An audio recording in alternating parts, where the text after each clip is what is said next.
அதாவது நாகப்பட்டினம் மாவட்டத்துல காலையில இருந்தே கனமழை கொட்டி தீர்த்து வருகிறது. குறிப்பாக திருமருகல் சுற்றுவட்டார பகுதிகளில் கனமழை வந்து விடாத பெய்து வருகிறது என்று சொல்லலாம்.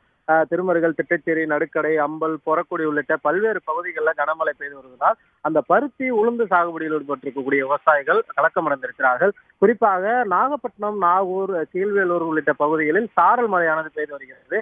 தொடர்ச்சியாக நாகப்பட்டினத்தில் அந்த மழையினுடைய தாக்கம் அதிகரித்து வருவதால் பொதுமக்களுடைய இயல்பு வாழ்க்கை பாதிக்கப்பட்டிருக்கிறது. அதே போல தினமும் கடை வைத்து நடத்துபவர்கள், காலையில் அலுவலகங்களுக்கு செல்லக்கூடியவர்கள், பள்ளிக்கு செல்லக்கூடியவர்கள் என அனைவருமே அவர் சிரமத்திற்கு உள்ளாகி சென்றார்களே என்று சொல்லலாம். இந்த சூழ்நிலையில் தொடர்ச்சியாக இந்த கனமழையும் சாரல் மழையும் நாகப்பட்டினம் மாவட்டத்தில் பல்வேறு பகுதிகளில் விட்டுவிட்டு பெய்து வருவதனால் பொதுமக்களுடைய இயல்பு வாழ்க்கை கடுமையாக பாதிக்கப்பட்டது.